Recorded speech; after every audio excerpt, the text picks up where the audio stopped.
Welcome to Timeless Wisdom with Dennis Prager. Hear thousands of hours of Dennis's lectures, courses, and classic radio programs. And to purchase Dennis Prager's Rational Bibles, go to DennisPrager.com.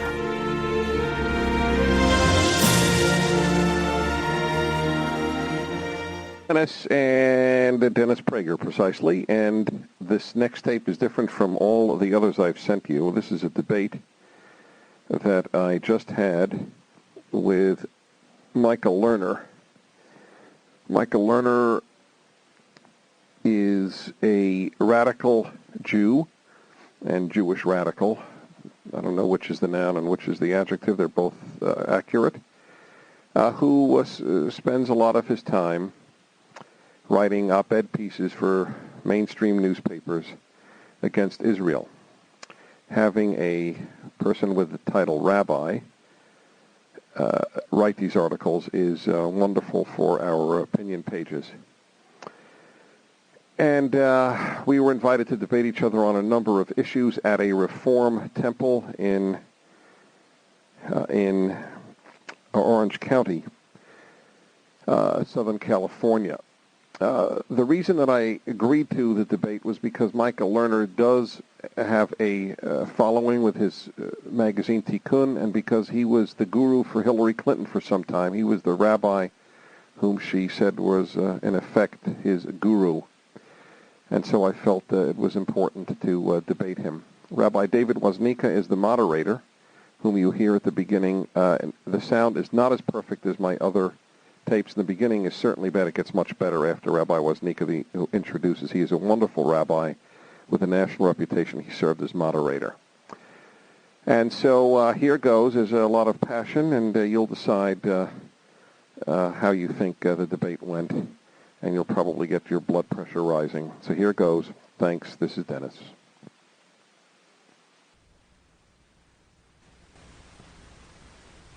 There are four areas that I'd like to discuss with both of you this evening. We could obviously discuss a million issues, but I want to focus on four. Domestic policy, American policy, issues that are happening here. Foreign policy, Israel, and Judaism. So I'm going to start with issues related to American policy.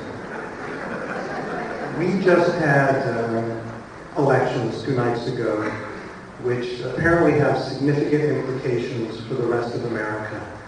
Rabbi Lerner, I'll let you respond to this first. What's your take on what happened in Trump before last? Wasn't good. I think what happened was a logical development of the failure of the Democratic Party to put forward any kind of significant vision and significant alternative ethical worldview to that of the Republicans. Okay. What I said is this okay? Okay, that what happened the other night, what happened 2 days ago, was the logical outgrowth of the failure of the Democratic Party to put forward an alternative worldview and an alternative ethical vision to that of the Republicans. And basically, the way I view politics is that energy is always flowing towards either hope or towards fear. And when energy is flowing towards fear, and people are not able to counter that, then they go to a stance in the world of self-protection, of fear of the other, needing strong walls around oneself, and basically in that worldview, the Republicans look best in that context because they're really good at building those walls and at being tough and hard on the other. When people move towards hope, when people are in a more hopeful stance, when they can see the other as equally valuable to oneself, then they are able to move towards a more liberal or progressive stance in the world. They're more open to taking care of others. They're less fearful about the world. Now, what in fact has happened is that the Democratic Party has not put forward an alternative vision to that of the Republicans, but in fact has gone along with the basic view of the Republicans that this is a scary world, that the fundamental thing is to protect ourselves, that we have to put us as number one and see the other as other. In that kind of a world, there's not that much to excite people to go between these two parties. And so as a result, the vast majority of Americans voted by their feet. That is, they didn't show up at the polls. They didn't care very much between one or the other of the two parties in that circumstance. And I think that until there is a different worldview that is articulated by either the Democrats or by somebody, the politics of this country will move further and further and further to the right, because basically if what you hear from a Democrat, for example, is, oh, here's the economic program.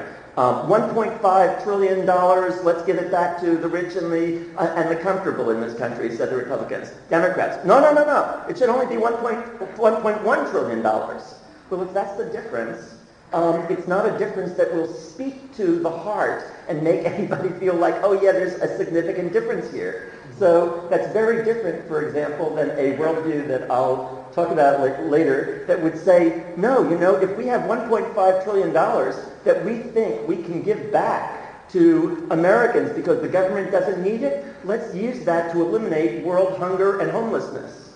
That would be a fundamentally different vision. Now, that would be a fundamentally different way of understanding politics, to say that what we should be doing is not enriching those of us who have, but instead taking care of others who do not have. That's an alternative vision. Not everybody might jump on the alternative vision, but there's at least something that is an alternative. But as long as there's no alternative between the two, and the energy is flowing towards fear, the Republicans will win. Well, is it too loud? Okay. Very loud to me, my God. It's worse than having my headphones on a radio show. All right. Actually, I do hope that the Democrats articulate Rabbi Lerner's vision, because then I foresee a sweep by the Republicans in the next election. I'm not speaking for applause, and I'm not being cute. This attitude which is endemic, I believe, to the left. I didn't have time, I don't write in shorthand, so I didn't get it all down, but these are the words Rabbi Lerner used: when people see each other as equals, then they will become liberal. Still managing your rental business like a side hustle? Stop risking your cash flow. Over 800,000 landlords use TurboTenant to streamline their rental operations for free. From finding tenants you trust to collecting rent on time, we've got you covered at TurboTenant.com. Tired of giving away all your rental profits to a property manager? You don't have to. Over 800,000 landlords use TurboTenant to find and manage tenants. Keep your 10% and sign up for free at TurboTenant.com. Progressive and leftist. This notion, on the left, I assume that liberal and progressive does not mean right, so I took the liberty of saying left. This is truly what many people, like Rabbi Lerner, believe, that if you see people as equals, if you have a heart, if you care about human suffering, then undoubtedly you will take left-of-center positions. This sells among 60s graduates, people who lived in the 60s and still believe in flower power, that you somehow undo evil in the world by speaking about hope and kindness and love. Auschwitz was liberated by weapons, not by flowers, not by pacifists. It was liberated by viewing very hard things like killing people. One day, everybody will awaken, perhaps, to the realization that you do have to fight sometimes, that evil cannot be brought down with goodwill and good thoughts, that the best will is sometimes shooting. This notion I want to develop for just a moment. I will take just only as much time as the rabbi did, because I'd like it to flow in this manner. The rabbi accused the United States, or accused President Bush, of seeing us as number one. This, again, is endemic to the left view of the right. That it is not possible that President Bush is animated by idealism. He must be animated. All those who believe that the United States perhaps should attack Iraq, even if the United Nations, that light unto the world that it is, with Syria on the Security Council and Sudan replacing the United States on the Human Rights Council.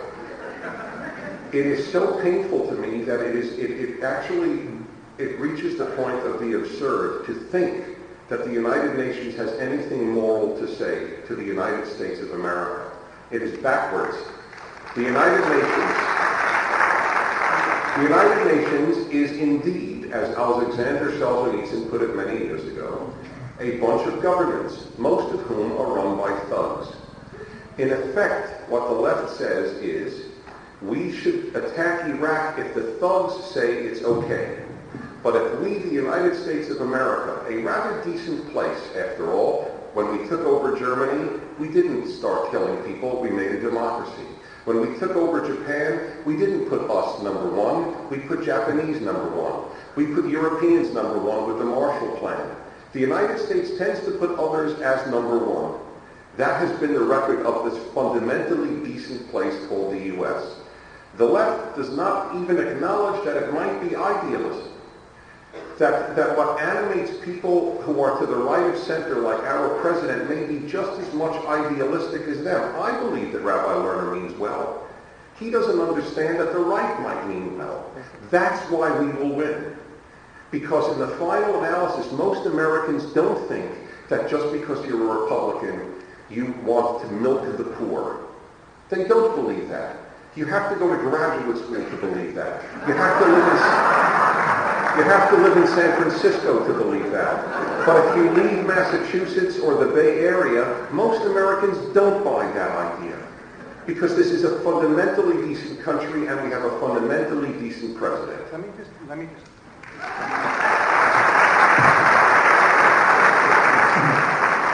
I'm going to ask actually the two of you respond to that issue. Rabbi Lerner, do you doubt the motivation of Republicans? Not at all. I don't doubt that one bit. Then let me just ask if I may, and I know we don't interrupt. I certainly don't doubt that there are many idealistic people on every side of almost Then why every would you issue. accept when people see each other as equals, they will take your views? That means that we who don't share your views don't take others as equals. No, it means you may have different ideals. Right. In other words, an ideal that is not that of seeing people as equals. Okay, just want to establish that is how Do you believe that President Bush, for example, is driven by the same ideals and passion for goodness that you, but all the people on the left are? Well, first of all, the characterization of the left is already, I think when it comes to Orange County and gets identified as the left, it's not the ideal place to start from. It's not, particularly since in my own experience, since I've been an advocate of a new bottom line of love and caring, I find as much cynicism about that on the left as I do on the right, so I certainly am not, most people that I know on the left don't think of me or of Tikkun magazine as on the left, precisely because we put God in the center and believe that the world can be based on love and caring. And that's very different than putting Auschwitz in the center. It's really different. And actually, there is a worldview struggle here, and the way I understand that worldview struggle is whether you believe that the world can, in fact, be run by a power of love and caring and generosity and compassion and kindness, or not. Do you think that Republicans don't care about love and care and generosity? I think, you see, that's what I'm trying to say to you, is that I don't think it's a matter of Republicans versus Democrats or left versus right. I think that I've met the same cynicism among some circles in the left, but I meet in some circles in the right. So unfortunately, if you insist that I be the representative of a position I don't hold, you're going to be dissatisfied. I'm as critical of people on the left as on the right with regard to this issue of whether you actually believe that the world, that the fundamental paradigm through which you see the world is the paradigm of a God in the universe that makes possible the transformation from cruelty to love, and that love, in fact, love, kindness, generosity, and goodness can, in fact, prevail, and that we are created in the image of that God and are meant to be partners with that God in making that happen in the world, or whether you see the world through the paradigm of Auschwitz. I don't deny Auschwitz, and I don't deny Hitler, and I don't deny cruelty, and I don't deny that there are evil people. But I do believe that looking at the world through that lens and saying that is the primary reality through which we shape how we're to respond to each other and to the world is a deep mistake, and it is a victory for Adolf Hitler, which I will not give him. Let me look at something about actually not too far from here on the Ted Leitner show when Harry Belafonte was interviewed. Made national headlines. Most of you have probably heard it, but for those of you who may not, I want to read to you what Harry Belafonte said when he spoke of Colin Powell, and asked both of you to respond to it. He said, "There's an old saying in the days of slavery. There were those slaves who lived in the plantation and those slaves that lived in the house.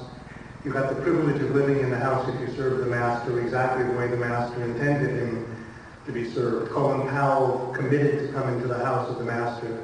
When Colin Powell dares to suggest something other than what the master wants to hear, he will be turned back out to pasture."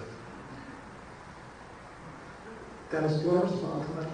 There is a deep, deep fear in, I will use the term, if Rabbi Lerner doesn't wish to use the term, he obviously is not obligated to. There is a deep fear among, in fact, I won't use the term, among the progressive forces in our country who align themselves generally with the Democratic rather than the Republican Party, that blacks might actually decide one day that on many, many issues they actually have more conservative values than liberal ones.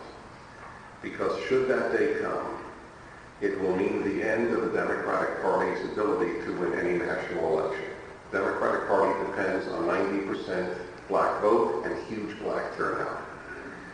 It is therefore absolutely essential for all whites and blacks, left of center, to demean, to despise, to caricature any black who is on the right, or who even is not on the right personally, but may be centrist and align himself with the Republican Party. They are to be dismissed as Uncle Toms, or in the case of Harry Belafonte's dismissal of Colin Powell, I think consistently one of the two most admired men in the United States, as nothing but a house slave. The word has to get out in the community. The word must get out that a black cannot defect. And because it is the end of that political movement if blacks defect. And so therefore it is critical to say publicly, you are beneath contempt if you are black and you align yourselves with the Republican Party. That is what is at stake there. Nothing more than sheer fear, talking about fears of what would happen if blacks actually follow their values. Blacks actually on the list of values tend to be conservative. They are conservative on sexual orientation issues. They are conservative on voucher issues. They are conservative on God-centered issues. On most issues, black values are actually not Berkeley values. They tend to be more like Orange County values. What then keeps them away from the way in which conservatives tend to vote, which is Republican? And that is the constantly drummed-in belief that Democrats are their salvation. Without Democrats and affirmative action, blacks would be in a terrible state. They would be back to lynching. Black callers tell me this. They sincerely believe that without the Democratic Party protecting them, we are back to segregated schools, different fountains for blacks and whites, and even perhaps lynching. That belief will die within 2 generations. There is no doubt in my mind. It is already happening. Look at Tiger Woods, who doesn't even call himself black. It is happening. Look at the fact that you have already more and more blacks who are running in the Republican Party. So now the Democrats will shift, but since your question was about Harry Belafonte, I will leave it at that. Rabbi Lerner, do you have a similar response? No. Do you have any thoughts to fill up? No, this Let me ask you it doesn't sing to my soul to answer this, trying to get into this one. Well, let me ask you more generally. Yes. You think that race relations in America have changed dramatically in the last 30 years? Yes, I think there's been a great improvement. I think, as far as I know, he says their values are like Orange County. I'm hoping that there are more of them in Orange County today than there used to be. Are there? Are there? 20%? Okay, well, it'd be interesting to know that, since I'm not sure that there economic, in fact I know for sure that although there's been a change, very dramatic change in their, in the way that we understand and view African Americans in the society. is proud to be part of a civil rights movement and to go to jail for that civil rights movement that fought for some of the rights that have enabled people to do that. It didn't happen because the Republican Party, which filibustered against this along with Southern Democrats and did everything they possibly could to block the rights of blacks legislatively for years and years and years, done everything they could to undermine that. It didn't happen just because they granted it. It happened because a group of people got out into the streets and struggled for a change in that situation. However, the change was a legal change and not an economic change. And although it's certainly true that a significant percentage of blacks, in part through the struggle of affirmative action, have now been able to move up the economic ladder, it's also true that nevertheless there's a disproportionate number of African Americans in poverty, and that they have been that way since the time that we had them as slaves in this country, and that has not been fundamentally rectified. The inequality in poverty in this country, the number of, for example, African American children who grow up in poverty before they've had a chance to, quote, make it or not make it, born into and live in poverty and under extremely difficult circumstances. So yes, there's been an advance. The advances happen through struggle, and no, the problems of African Americans or other groups that have been systematically deprived of rights in this country has not been solved by virtue of the important legal advances that have been made. Can then I just gently press you then on Belafonte's comments? Because given what you said, in hearing his comments, it doesn't sound like he would acknowledge that. I mean, comparing the Secretary of State to a house slave is a difficult statement for anybody who believes that race relations have changed dramatically, as you obviously feel. So are you troubled that he would say something like that? And are you troubled that many people in the black community seemingly didn't speak out against that? I don't know. I would have liked to hear the program to know the context. I know I've heard myself be quoted in wild ways, out of context. Well, he spoke about it again on subsequent programs, and we affirmed it. I think he's clear. I certainly don't think that was a very smart way to talk about another African American, and I don't think that African Americans should refuse to join the Republican Party or refuse to work for the President of the United States if that is in fact their ideology. Now, the question that Belafonte was raising was how much is what the Bush government advocates in fact Powell's ideology versus how much is it Powell thinking that he has to toe a certain line in order to stay in a position of power. I would imagine that that's a struggle that probably most of the people in this room have had at times in their life, trying to decide where is the line between what I need to do in order to keep my job versus how much do I really believe what I have to say in order to keep my job. It's not a unique struggle. And I have myself been quite perplexed at Powell because of the changes that he has made in many of his statements in a very short time without really providing any grounding under those changes. And I could understand how Belafonte or others would look at that and say, look, one day you're calling for example, you're calling for a just settlement between Israel and Palestinians, and on the other day you're putting all the blame on the Palestinians and not Israel. What's going on? I just want to focus on race issues just for the moment. So what I'm saying is that if you see the switch, and there's no explanation of why there's a switch in some important ideological perspective. You could disagree with his policies, but on the race issue, you feel that what Belafonte said was an unfortunate and... Yeah, I do think it's unfortunate because I don't think that it's inappropriate for African Americans to serve in a Republican Party or to join the Republican Party if that's their actual ideology. I can understand why others would say, look, you're serving in a party that does not really support giving aid to our community, and our community needs something and you're betraying your community. But if he comes back and says, hey, I agree with Dennis Prager, the Republicans are best for the blacks, that would be a reasonable response, and I think it would be very unfortunate to then tell him that he had no right to do that or that he was a bad person for doing that. Sure. I want to move on to the second area, and that's foreign policy. The United States is about to make a very critical decision vis-a-vis going into Iraq. Both of you have written your positions on that, but I think it's important for each of you to take a moment and articulate why you hold positions you do. So, Mr. Prager. Well, first of all, I honor both positions on the Iraq issue. I believe that we should invade, but I believe that there are respectable arguments on the other side. I did not believe that there were respectable arguments for not having the invasion in the Gulf War of 1991. And that for which most Democrats voted against, since this is a Jewish audience largely, I will say that it was a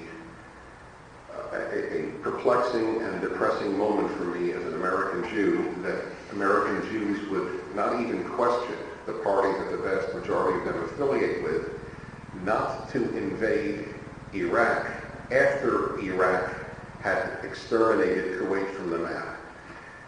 That Jews of New York voted for Charles Schumer for senator after he had voted against something that was so critical to the survival of Israel and so critical to the survival of the rule of international law, if you will, of decency. It was very sad to me. But I am in favor of it because I believe that this man is an Arab version of Hitler. I very rarely use that term, very rarely. I don't call people Nazis with ease. This man qualifies. The list of evils that he is already engaged in, he, unlike North Korea, for example, people say, well, why don't we invade North Korea? They're producing nuclear weapons. Well, they didn't use them. He has used whatever weapons he could against his own people, against the Shia in the south, against the Kurds in the north. He made war on Iran, which cost hundreds of thousands of lives on both sides. The man is truly evil. The word is overused. He qualifies. The good that could happen in the Arab world, the good that could happen in the world, if he were deposed. Let's take the best case scenario. Best case scenario is we go in, the Iraqi people are thrilled we come in, which is very possible. Very, very possible, as many Afghanis were thrilled that we overthrew the Taliban, and indeed not all were. Some were pro-Taliban. And there were some people who loved Saddam, as there were Germans who loved Hitler, there were Russians who loved Stalin, and so on. But let us imagine the best case scenario, which is not implausible, that we do remove him, that it is not at the cost of a very large number of civilians in Iraq or a very large number of American soldiers, that he is removed, that Iraqis sing the national anthem in the streets of Baghdad or wherever they are. I'm exaggerating, of course, by a bit, but you understand my point, that they actually regard us as liberators. The number of Iraqis who have suffered as a result of this man, you know, Iraq is actually one of the best educated and richest countries in the Arab world. It is one of the only secular countries in the Arab world. Women have a certain degree of equality, which means under Saddam that they are equally capable of being tortured by the Iraqi secret police. He has refined torture in ways that are novel, that I, who have studied evil a lot, have found to be new. The use of children as modes of torture to get parents to confess is widespread and normal in Iraq.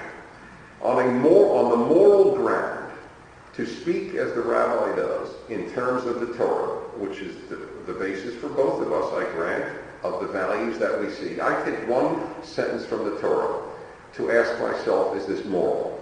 Do not stand by the blood of your neighbor. That if you have the ability to prevent bloodshed of the innocent or stop the bloodshed of the innocent, and you do not, then in some ways you are culpable. God has granted the United States of America at this time in history more power than any other society. I thank God for that fact because I trust this country more than I do France, more than I do Russia, more than I do any of the other countries on the Security Council, and more than I do any of the Arab countries. If you think that it is bad that power has devolved onto the U.S., whom would you prefer had power? If you can name a country, I would be curious, perhaps Honduras. But I cannot personally think of a country that would wield power more beneficently for humanity than the United States has since before I am born.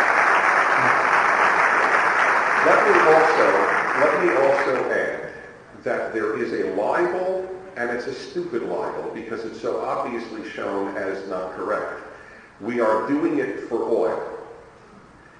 It is so backwards. It is so bad. The oil companies are pushing the president to do it. The oil companies don't want Iraqi oil.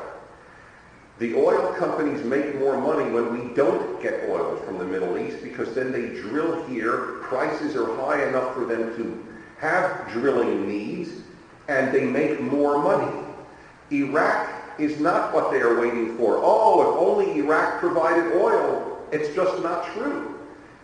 Now, oil is a factor, was a factor in 1991, and I fully acknowledge it, that they control such a vast reserve, or would take over the vast reserves of the economic spigot of Western freedom, is not just, well, we're in it for oil. Would I like to see alternate sources of energy? I sure would. But we don't have them right now. But it is not because of oil. And let's be clear, if President Bush were primarily concerned with oil, why would he be so pro-Israel? This point is never made, but it is so obvious. Israel has no oil. Yet this Republican who owes nothing to Jews, nothing. I and 11 others voted for him in the last election. He owes nothing to Jewry. He is pro-Israel for moral and religious reasons, which we'll get to later. That is why, if he cared about oil for America, then why back the one country in the place that has sand? That's what they have. The Negev is sand, and the rest of the country is technologically advanced. That's it. The best case scenario I drew for you. The worst case scenario, we don't know what it could be. The Arab world will explode. I don't know if that's so terrible if the Arab world explodes. I don't know. I'm being honest with you. Is the Arab world right now a good place? As you and I sit here tonight, all through the Arab world coming from Cairo is part 3 of a 41-part series, all this month of Ramadan, on the protocols of the elders of Zion. Nazi-like Jew hatred is emanating from the Arab world as we sit here and we are debating what is the moral good of overthrowing a Saddam.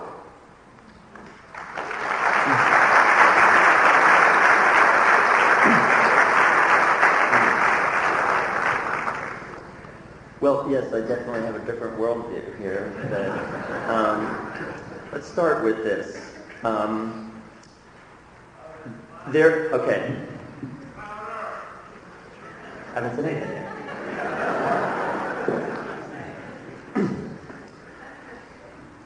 Two billion people. We live here in the United States, and in this particular part of the United States, one of the wealthiest parts of the United States. 2 billion people in this world will go to sleep tonight living on an income of less than $750. 1 billion people in this world will go to bed tonight on an income of less than $365 a year.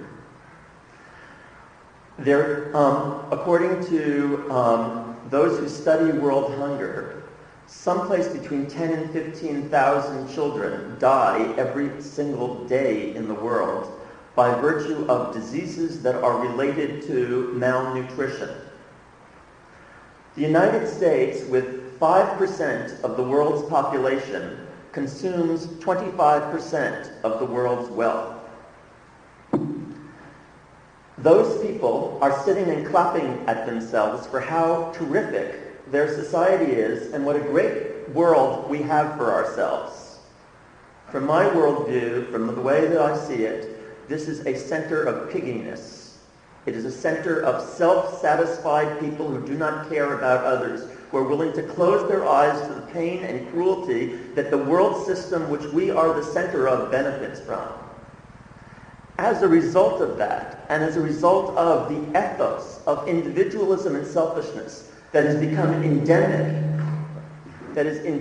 in the marketplace that we advocate, that is central to the values of looking out for number one, going for yourself, maximizing the bottom line of money and power, and seeing that as the values that we bring to the world. A very large number of people in this world have deep doubts about the good intentions of the United States. They see the United States as, in fact, protecting its wealth for itself, protecting its selfishness and its pigginess, protecting a worldwide system that disadvantages them and advantages the people here. When I said before to take some part of that and distribute it to other people, it was a source of ridicule. It was a source of ridicule that, oh, gee, what a funny idea. That must be from Berkeley. That must be from left flower children or leftover 60s people. But I want to tell you that that idea comes straight from the Bible. It comes from our prophets, in the prophets of our tradition, who said to the self-satisfied Jews of their own time, you go into your synagogues and you have great time there when you go into the temple and you do your sacrifices. But meanwhile, you turn your back on the homeless. You turn your back on the orphan and the widow. You turn your back on all these people. And I detest your religious observance. I don't want this kind of Judaism who asked you to desecrate my sanctuary. I'm quoting from Isaiah. I'm quoting. No, you allowed him to go as far as he wanted in a worldview. It's just a clarification issue. Yes. Is there any country on earth that gives away more aid than the United States? As a percentage of their total income, absolutely, yes. Which country? The European countries together give a higher percentage of their total gross national product. To foreign countries? Yes, to other countries. But in any event... That's because we spend all the money protecting them. If they actually had a defense budget... Okay, wait. I didn't interrupt you. You interrupted me and you didn't interrupt him. Why are you doing that? Why are you doing that? Genuinely a clarification. Okay, don't do it again, okay? Because it's not right. It's not right. Okay? Because in talking this way, I am not talking on behalf of somebody else. I'm not saying, oh, and they're the good ones and we're the bad ones. If it turns out that the ethos of the marketplace has pervaded the consciousness of the world today, then I'm critiquing that. I'm not critiquing it on behalf of socialism or on behalf of some other great country. I'm critiquing it on behalf of the values that our prophets taught us. And those values are values that say, do not turn your back in this way. Do not ridicule. And no, it's not enough to say, hey, I gave a little bit more than the other guy. The question is, what about the hungry? What about the homeless? What are you doing for 2 billion people out of the 6 billion people? Do you see your fate connected to them? Okay? The United States pouring out into the atmosphere in our SUVs and in the other ways that we destroy the atmosphere, pouring out into the atmosphere things whose consequences will be the raising of the water level that will affect the people of Bangladesh. It doesn't affect us directly, so we say, okay, fine. As the president at one point said, we'll manage with yes, there is finally, after years and years in which Republicans denied that there was any damage being done to our ecology, finally they acknowledged, yes, there is some damage being done to the ecology, to the prevention of global warming, but we'll survive. That's true. That is a particular attitude. We can get through and screw everybody else. It doesn't matter. Let the poor suffer. We deserve it. That's not where I'm coming from. It's a different worldview. In that world, there have been people who have organized alternatives and struggles against this country. And the tragedy from my standpoint is that the people who have struggled against that set of values have been equally screwed up. And I have absolutely nothing to say in defense of Saddam Hussein, whom I feel is a disgusting character, whom I would love to see out of power. But that doesn't mean that the way I want to see that happen is to take the center of pigginess of the world and say, now because you have the most arms and the most power, you get to run the world. No, I don't want that to be the way. I want us to use that power in a way to turn to the rest of the peoples of the world and say, we are in it with you together. There is one world here, and we are going away from the notion that the people who should run the world are the most powerful in the world. That was never what Judaism was about. It wasn't about championing those who had the greatest strength and the greatest power and saying, sure, run the world for us. It was, in fact, a different worldview that said all human beings are created in the image of God, not just the wealthy, not just the powerful, not just the well-off sitting around and clapping for themselves about how wonderful their society is while they benefit from the screwing over of other people in the world. So there's a different way of looking at the world. In that way, I want to say, yes, if we should deal with the problem cases in the world. But I want to understand that when this guy violates human rights in the way that he does, and it's disgusting, that the United States has been the major force opposing the creation of a world court that would allow all countries to be tried equally. And when you hear what their arguments are, they're afraid that some of our human rights violations and some of the disgusting things that we do in the world will also be brought before such a world court. Well, such an authority, such a moral authority is not appropriate. It's not the one that should run the world. Instead, we need to bring together all the peoples of the world to make collective and joint decisions. And in doing that, credit the fundamental insight that is needed for the 21st century, that there is one world here, that is no longer, that we have to go beyond the consciousness that says it's us against them. There is one world. We are all interdependent. We need each other and we affect each other. And in that consciousness, actions that promote that consciousness are ones that I want to support. And actions that promote the consciousness that say, either directly or indirectly, we're so much better than everybody else. We're so much higher plane than everybody else.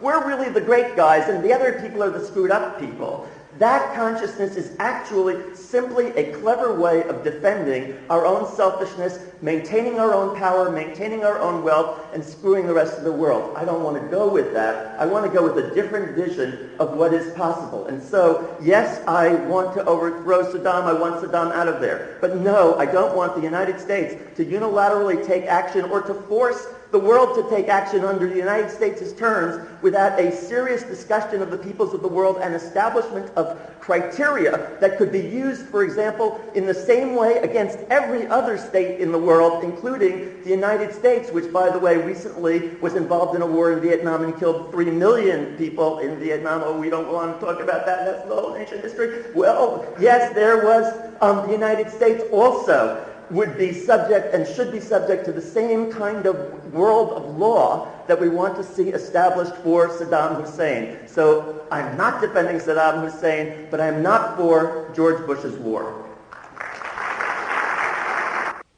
A couple of responses. There's something fascinating to me of growing up in a society that has given so many people in the world so much opportunity, here and abroad. Growing up in a society that is used by students in Tiananmen Square in Beijing. Still managing your rental business like a side hustle? Stop risking your cash flow.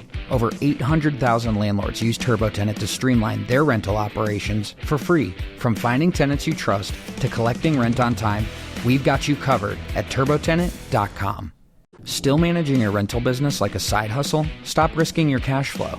Over 800,000 landlords use TurboTenant to streamline their rental operations for free. From finding tenants you trust to collecting rent on time, we've got you covered at turbotenant.com.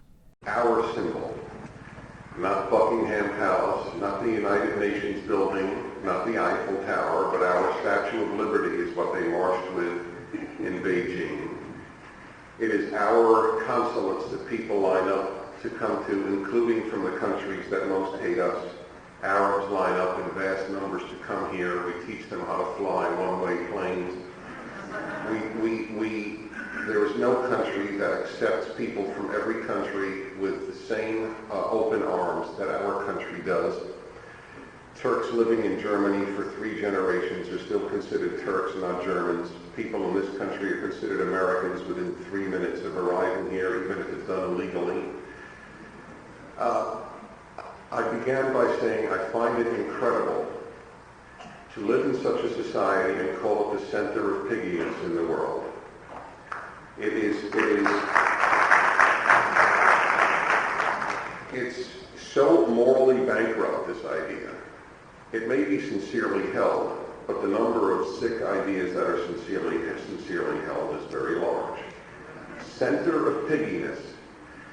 It's really remarkable. This country, which is the virtually sole protector of a little Jewish state the size of New Jersey, should we talk to the peoples of the world about Israel? Should we get their input on what we should do about the suicide bombing? The peoples of the world?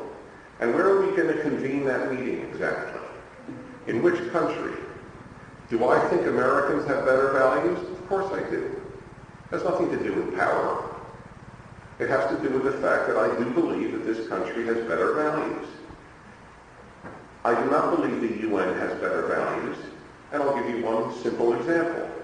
1 million black human beings have been enslaved and murdered in Sudan. The United Nations has devoted no time to that issue. The black Secretary General of the United Nations has apparently as much concern about them as the rest of the United Nations does. Now, why is it exactly that if one Palestinian is wounded or one child is killed in a defensive battle by Israel after having their children deliberately blown up at a pizza place or at a Passover Seder, there are convened meetings at the UN, but with 1 million black animists and Christians slaughtered by the Arab Islamic regime in Khartoum, the world is utterly and thoroughly silent, and indeed rewards Sudan with a seat on the United Nations Human Rights Council instead of that of the United States.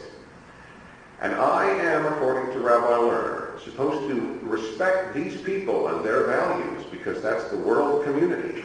I am supposed to respect their courts because the UN has already shown it is so morally clear on great evil, as in the Sudan, that therefore they have earned the right for me to disarm as an American and to give over the rights to prosecute over to a court over my own country.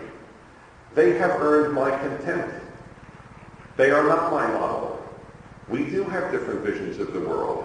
Absolutely. I think we'll have the kind and loving and good world with models like the Lone Ranger, not models like the UN. I believe in unilateral good. When Moses, who was the greatest Jew who ever lived, saw an Egyptian taskmaster beating a Hebrew slave, he did not convene a Security Council meeting. He killed him. He acted unilaterally. God acts unilaterally all the time. Doesn't convene world congresses to decide to whom he will give the 10 Commandments. This notion of the world will decide as if the world has some intrinsic moral greatness, that we who have earned what we have, we who have earned it through hard work and good values, that we lack that, this is bizarre to me. And finally, if we gave a serious portion of our wealth to the world's hungry, no hunger would be conquered. We would just be rendered more hungry ourselves. That a person seriously believes that the solution to world hunger is the giving away of money from richer countries is staggering. It's staggering. Do you know why there is world hunger? Overwhelmingly because there are utterly thuggish regimes that are running those countries. There is enough food in this world to feed everybody here and their children and their grandchildren. But thugs run these impoverished countries. Get rid of thugs, people will eat. It doesn't mean you have to give your money away.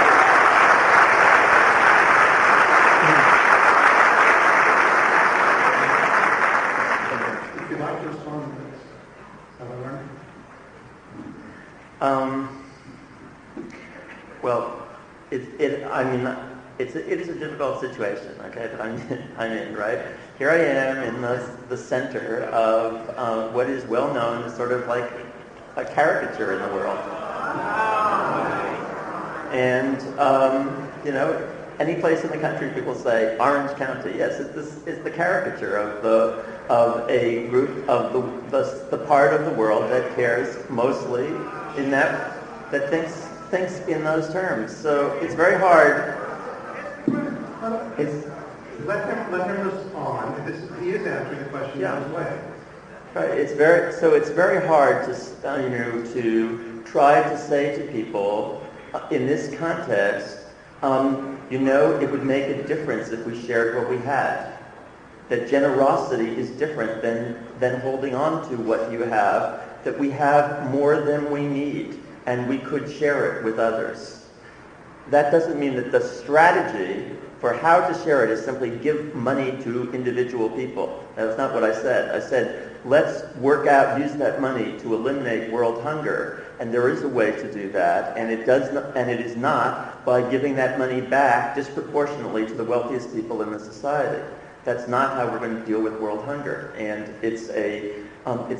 so we're cheering on the strategy here of those who say, yes, what we should do with the money that we think the government doesn't need is put it back in our own pockets. And I'm saying no. What we should do is to develop programs worldwide to provide adequate housing, to work out programs to make sure that instead of having to pay people not to grow food, that we grow food for people who are hungry in the world, that we make sure that we develop systems in third world countries. And I mean, the way in which third world countries have been impoverished in part is through a world economic system which imposed through colonialism single crop development in particular countries so that they could sell their crops to the world market. And as a result, they went from a lower level of existence, but a subsistence level in which everybody had enough, to a level in which some people became richer in third world countries, and there's definitely an increase in the well-being of a small section of people in third world countries. And meanwhile, many people became impoverished in third world countries and were pushed off of their land and into the cities where they lived in these huge slums outside of major cities. This isn't how it was before colonialism, it's how it is after colonialism.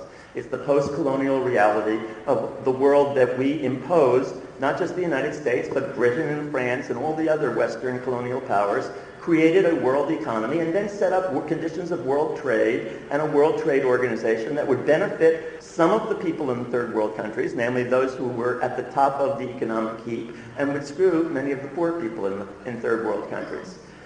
So this is a longer conversation. This is information that we don't get in our media. The media doesn't tell us this stuff, so it sounds like, where is he coming from? What's all this? Although the information is available, there are places where you can read it. There is such information out there in the world. The reasons for world poverty are not because we worked harder. At least Ronald Reagan had the decency to say, we stole it fair and square. I mean, at least he was not pretending that the way we got what we got was just through hard work. No, we genocided the Indians and we enslaved 100 million black people, and that made a huge amount of difference for making this country one of the richest countries in the world, was that we could depend for 300 years on slavery. Yes, that makes a big difference, and that does, in fact, create an economic base when you don't have to pay people to work. I'd like to respond. I'm sorry. I'd be very quick, Rabbi, I promise. First of all, South America had much more slaves than we did, and they were mired in poverty. The reason the United States is wealthy is because of its values, like the Protestant work ethic. The poorest parts of this country were the parts that had slavery. The richest parts were the parts that didn't have slavery. This country was not dependent upon slavery for its economic viability. So I never heard the 100 million issue with the United States. It is so wildly exaggerated as to be painful. So let's just get these things clear. Secondly, your Orange County, you invited him and are paying him, who was opposite, presumably, to much of Orange County's values. You have not hissed or booed him once. I have never been invited to Berkeley, will never be invited to Berkeley, and if I did get there, they would hiss and boo.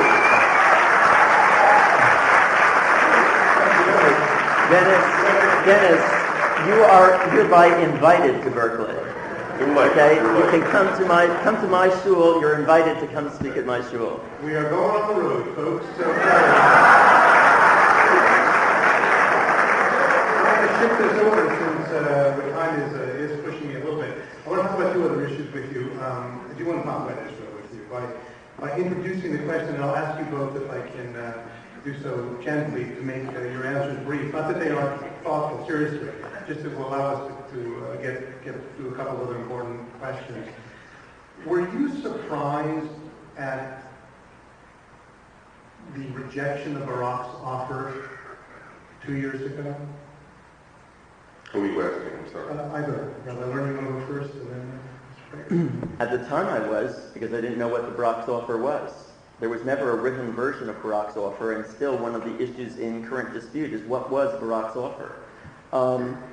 There was a difference between what President Clinton put on the table and what Barak would agree to. And there was never a time, and neither then nor subsequently, in which there's been a written statement from Barak of here is what the offer is and you can have it. So at the time when it was being represented in the media as just an irrational rejection, it seemed to me to be another moment in which Arafat, whom I consider to be at the same moral level as Ariel Sharon, as having had both of whom okay, what were we saying about not being booed here? Will you take that back? Will you take that one back? So far it's only a boo. It's not. Will you take this back? No hissing. Okay. That is to say, both of them, in my view, thugs who should be brought to trial for past crimes against humanity. But in any event, Arafat's actions seem to me, and in retrospect still seems to me, to have been incredibly stupid and misguided. Nevertheless, subsequently, having heard from some of the Israeli negotiators in this process, particularly Yossi Beilin, but not only Yossi Beilin, I now know that what was being offered by Barak was not such a great deal as it was represented in the American media, and in fact was very, very questionable for the following reasons. Okay. Number one. Do you want me to interrupt you? I just want you to be brief so that we can go through. Okay, well, actually, I don't think I can, because here you're asking if you want to know what was offered and what the difference is between what was offered and what was reasonable. I can do that, but I can't do that in a second. I can tell you point by point what are the reasons why somebody who would be reasonable might say this is not a great offer. If I can't do that, I'll let me pass on to you. Maybe we'll come back. Let Mr. Prager respond. Wait, now I'm being booed? I don't understand. I'll tell you what. Let me help out here, because I am interested too. But the Rabbi Wasdika has a point too, because if you go into all the details of what the Barak offer was or wasn't, then obviously this can't. Tired of giving away all your rental profits to a property manager? You don't have to. Over 800,000 landlords use TurboTenant to find and manage tenants. Keep your 10% and sign up for free at turbotenant.com. Tired of giving away all your rental profits to a property manager? You don't have to. Over 800,000 landlords use TurboTenant to find and manage tenants. Keep your 10% and sign up for free at turbotenant.com. Can take all night just on that. So let me go for an overview, and perhaps Rabbi Lerner will react. Whatever your exact view on the details of the Barak offer, there is an infinitely larger question. And that is, does Arafat, the Palestinian Authority, and the great majority of the Palestinian people acknowledge the fact that a Jewish state called Israel can exist in peace and security? We have every reason in the world to believe they do not. That their aim has not wavered since 1948, and that is to destroy Israel. There are no maps of Israel and the Palestinian Authority. There weren't maps then. While Israelis were singing songs about peace, Arab children were learning that there was no Holocaust, that Jesus was a Palestinian, a famous quote of Arafat, that the Jews have in fact no basis for even believing that the Temple Mount, there was ever a temple there. There is a curriculum of lies about Jews and about Israel that dominates Palestinian life and has since they have had television and radio and a press. The details of the Barak offer become so inconsequential in the larger question of, are they prepared to accept the Jewish state? They are not now, by their own Birzeit University polls. Their own polls say that they are not prepared to accept the Jewish state. They want all the refugees to be able to return, which means the end of a Jewish state of Israel, and so on. So if the offer were spectacular, even on a Lerner scale of peace and kindness and good, Israelis would have walked over with tulips over the border and kissed all Palestinians and recited Quranic verses and given all the Jerusalem that they wanted and all of the West Bank and emptied every single settlement. It still would have had people strapping bombs to themselves. Islamic Jihad and all of the others acknowledge this. We don't want an Israel of any size. That this is not obviously the root of the problem, that the vast majority of Israelis would not do anything for real peace. It's such a libel of Israel, and this man libels Israel like he libels America. We are the center of pickiness, and they are the center of self-centeredness as well. The issue is simple. The Palestinians want Israel dead. Any offer will be greeted with children strapping bombs to their waists. And I was for the offer, I was for Oslo, I am for peace, I am for dismantling the great majority of settlements, I am for anything for real peace so an Israeli child can go on a bus and not be blown up. However, there is no peace movement on the other side. They want war, they love death. It is a society that reveres death versus a society that reveres life. If you can't see it, you are a moral idiot.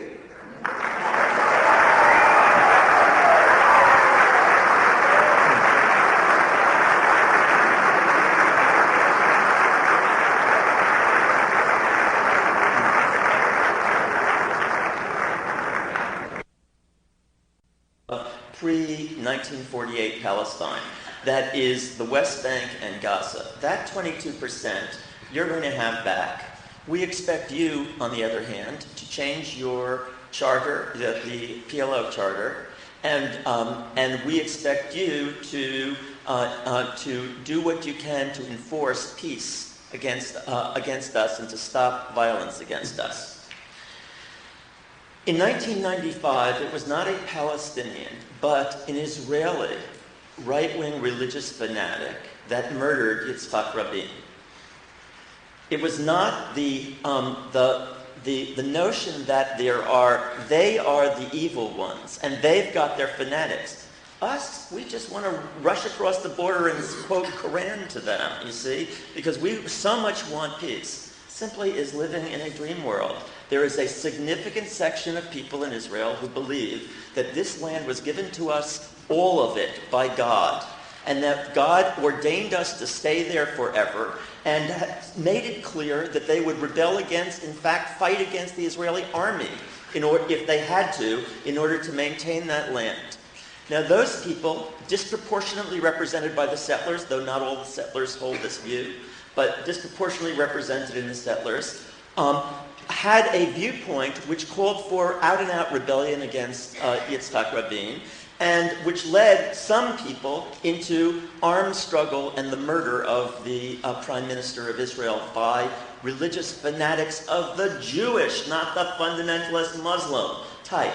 We have them on our side, and they have them on their side. A year before, a year before in Hebron, an Israeli fanatic went in and murdered 27 Palestinians at prayer in their mosque. Again, just another aspect of the fanaticism in the Jewish world that exists and that manifests in violence and hatred. Now, wait.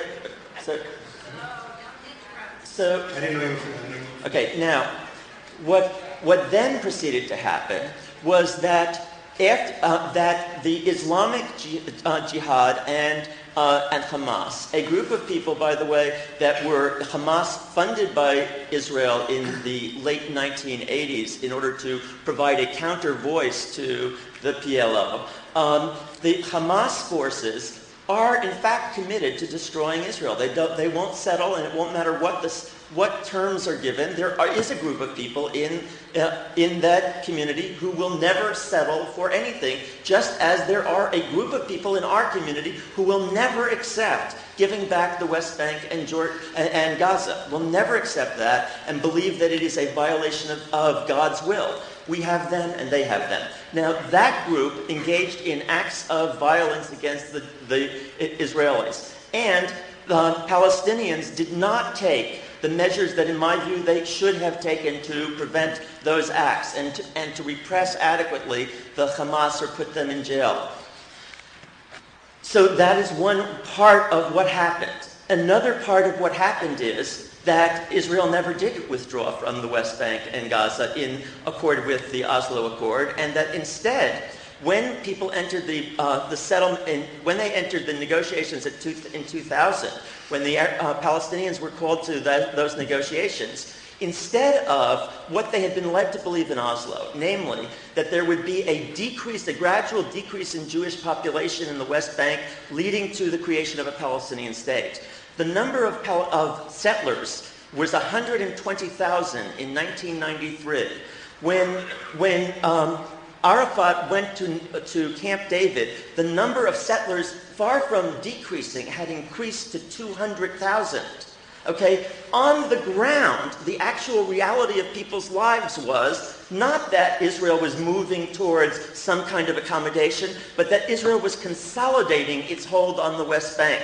Now, they go into a negotiation which they understood to be about the process of implementing Oslo, which was to give them the 22% back of pre-1948 Palestine, and income offers to them about, well, you can have 85% of the land back, 87%, 90, 92, 95. There were different figures thrown around at different places. But they're saying, wait a second, what are you talking about? We settled in 93 our deal was we would take 22% of pre-48 Palestine.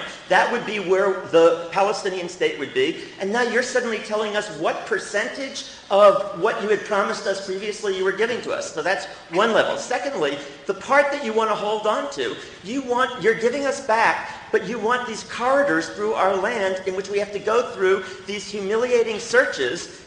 Essentially, every time I'd have to go from Orange County to Los Angeles to stand in line for 3 hours and be searched.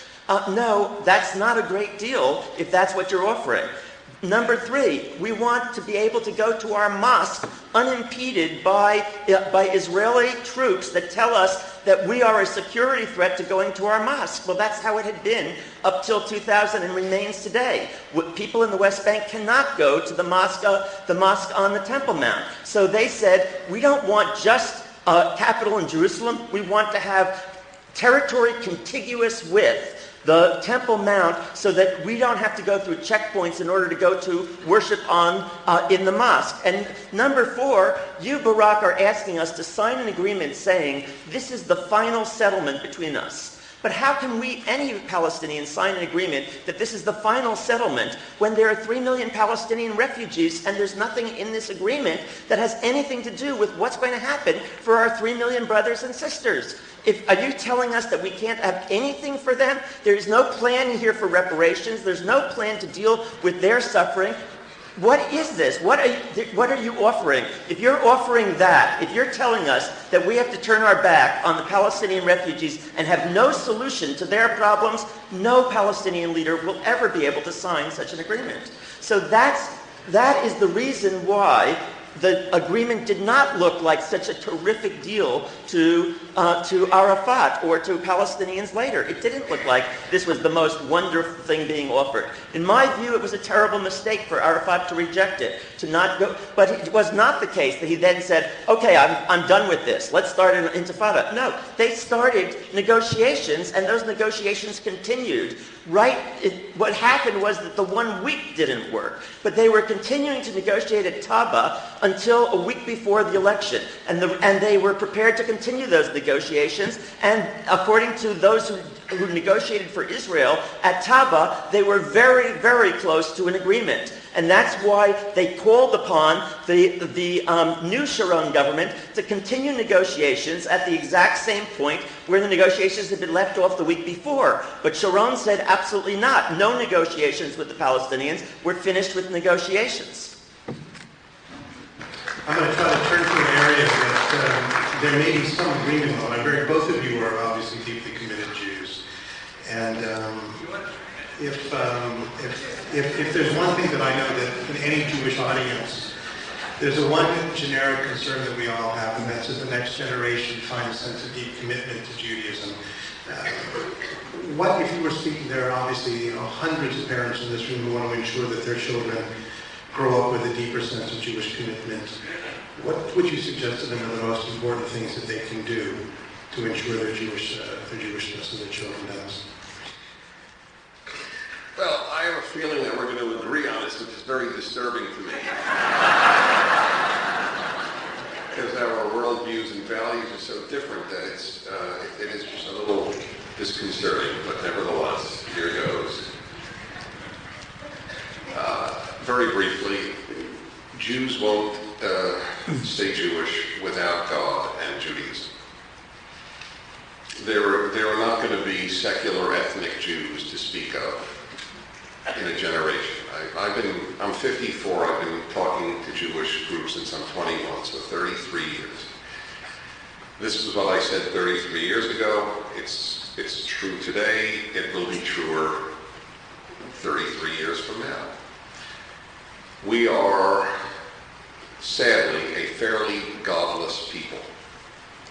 I think Jews are angry at God from Auschwitz. I think Jews are angry at God from crusades and inquisitions.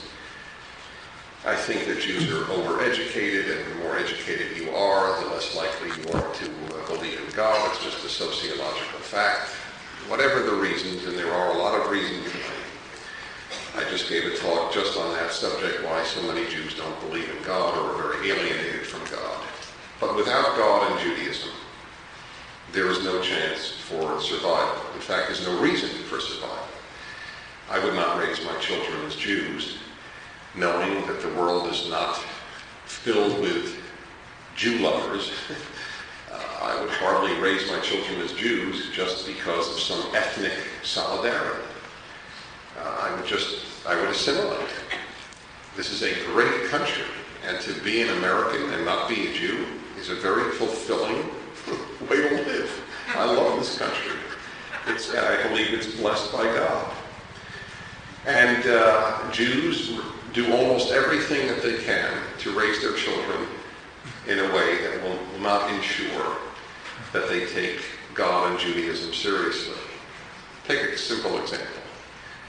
If you hear that a parent says to his or her son or daughter at night, tucking him or her into bed, I want you to know God loves you, you would undoubtedly believe that that was a Christian parent who said that. That language is actually painful for Jews. And if you went to graduate school, it's impossible. These are not words that can come from a Jew's mouth to their child. It's sad beyond words to me that a Jew can't say to one's child, God loves you. And they won't say it because they don't like God talk, because we're so radically secularized. And they won't say it because they identify it as Christian. And for most Jews, their Jewish identity is not Jewish, but not Christian. What do you believe in? I don't believe in Jesus. Well, Hindus don't believe in Jesus either. How are you different from a Hindu? Jews have no answer for what they believe. They only know what they don't believe. That's why Jews get so uptight at a Jew for Jesus. But there are almost no Jews for Jesus. There are millions of Jews for nothing. We are disappearing because of Jews for nothing, not because of Jews for Jesus. In fact, Jews for Jesus have more of a Jewish identity than the average Jewish professor at UC Irvine. And I mean that literally. There's no question. There's no question. God and Judaism are the only ways to keep the next generation, and the only reasons to keep a generation. That's why I'm Jewish, because I believe in God, and I believe that God gave us the Torah, and I'm not even Orthodox. You don't have to be Orthodox to believe that God gave us the Torah. How do you like that? You know the old thing, you don't have to be Jewish to love Levi's Jewish rabbi. You don't have to be Orthodox to love the Torah, to revere it, to believe that it's a divine document. I have been working a great deal of time on trying to offer Jews a non-Orthodox way of being religious.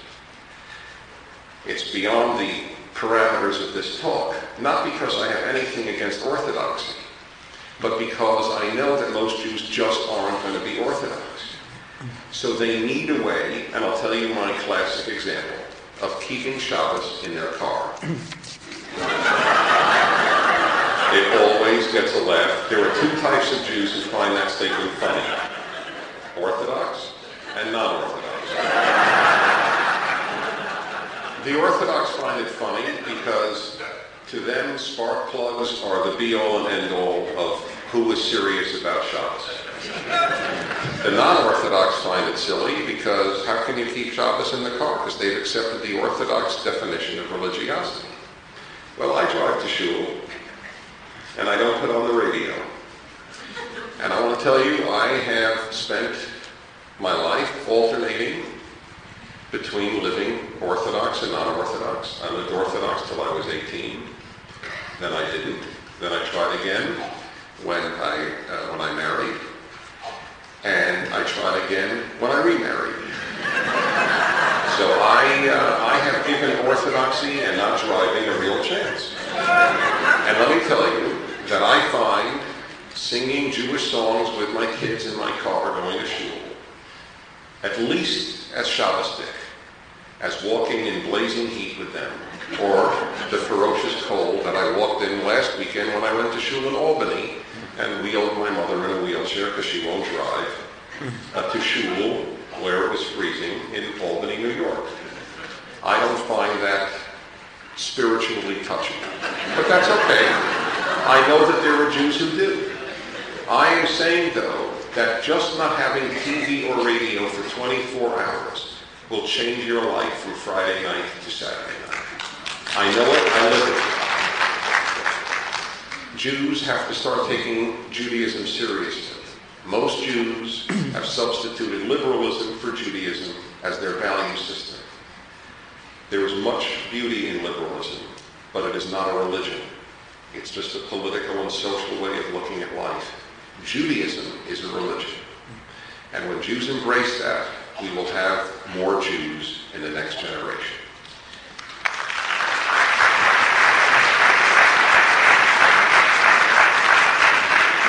Well, before I hear your thoughts, I just want to share something.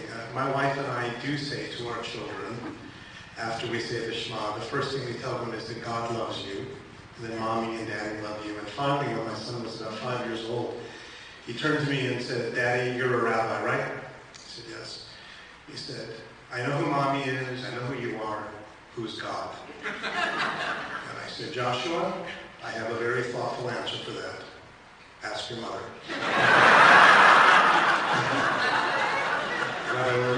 Yeah. Yeah, I do agree with a lot of what you said, Dennis. Sorry. Thank you very much, ladies and gentlemen.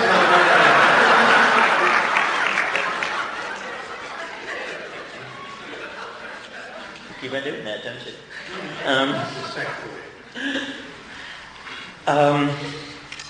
So yes, I do believe that the only future for the Jewish people is a religious-based, a spiritual-based, a God-centered future.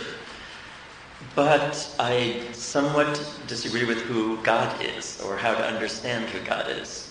You see, if God is the force that you read God's will in such a way that it just conveniently leads you to say, God is blessing whatever you happen to be doing in the richest country in the world and the richest part of the richest country in the world, that's one reading of who God is. I believe that the problem is not just secularism, that in fact, in order to build, to sustain Judaism, that Judaism has to be about something that is different than what this society is about. What this society is about at its bottom line, and most of you know this intuitively, that the bottom line here, or the whole definition of rationality and productivity and efficiency, is maximizing money and power. And that the bottom line for a Jewish religious consciousness has to be a fundamentally different bottom line. A bottom line of a world of love and caring, of a world of ethical, spiritual, and ecological sensitivity. Judge institutions by that criteria. Insist that an institution is efficient or productive, not just by how much money it produces, but by how much caring it produces. Not by how much power it produces, but by how much love it produces. Not by simply whether it produces a very wealthy group of people, but does it produce a group of people who care about others, who are ethically, spiritually, and ecologically sensitive? Are we producing a society that makes it possible for people to respond to each other and to the universe with awe and wonder and radical amazement? Now, in my view, that's what it is to believe in God. To believe in God is to believe that there is a force in the universe that takes these very pretty ideas of love and caring that have been dismissed here as either idealistic or Berkeley or flower power or whatever, that instead takes these ideals that are in the Torah, that says that the world can be based, for example, on v'ahavta l'ger, you should love the stranger. And it doesn't say love the stranger if the stranger is behaving the way you want him to behave. It says, thou shalt love the stranger, love the other. If it says, pursue justice. It says to love your neighbor as yourself. It doesn't say love your neighbor if your neighbor is acting the way you think your neighbor ought to act. There is a different worldview in this, and a different view of who God is. God is the force in the universe that makes possible the transformation from a world based on money and power to a world based on love and caring and justice. So to believe in God it's not adequate to sustain Judaism, to have a Judaism that is a cheerleader for the values of a society that is about money and power. To sustain Judaism, it has to be about something different than what the mainstream is about in this country. Because if it's the same thing, then your children will say to you, look, if you believe in the same values as everybody else, why can't I do that in English? Why do I have to have it in Hanukkah and not in Christmas? Why can't I do it the way everybody else does it? Why do I have to keep it as a unique and special if, in fact, our bottom line is the same bottom line? And I'm saying to you, in fact, in Torah there is a different tradition, and in our prophets there's a different tradition that says God is not the force that celebrates the powerful, but that God is the force that champions the powerless. That God is the force not that says that what matters is how much wealth and power you have, that God is the force that says what matters is how much love you can create on this planet. If Judaism becomes the voice of those who continue to say that this world must be transformed into a world based on love, caring, justice, and peace, and that's what it's identified with, then yes, Judaism is sustainable. But if Judaism becomes yet another cheerleader for tribalism, for ethnic centrism, for caring about ourselves and not caring about the other, there is no future for Judaism, and I'm afraid there's no future for the world either.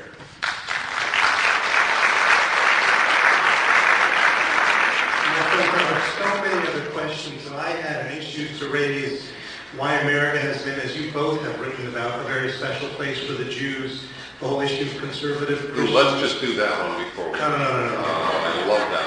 I'm happy to do it. I'll tell you what, we clearly, the whole issue of God and whether God intervenes in history, who your moral heroes are, a million other things.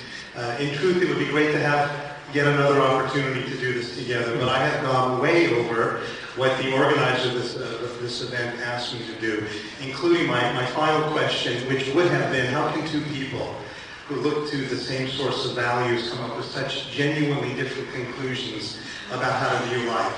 But I will say one thing. I think I'll take the liberty of suggesting that you'll both agree with something that John Cardinal Spellman once said: pray as if everything depended upon God, and then work as if everything depended upon you.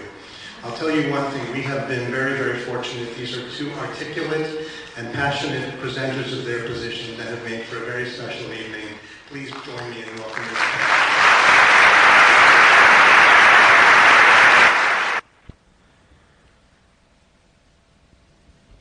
Well, I certainly hope you enjoyed that, if enjoy is the proper term. Certainly there was a lot of passion, and it gives you an idea of at least what I feel in part that many of us are up against. Well, there's a lot I would like to say, but I have to leave a debate where it is. It's not fair for me to add on where the opponent is not present.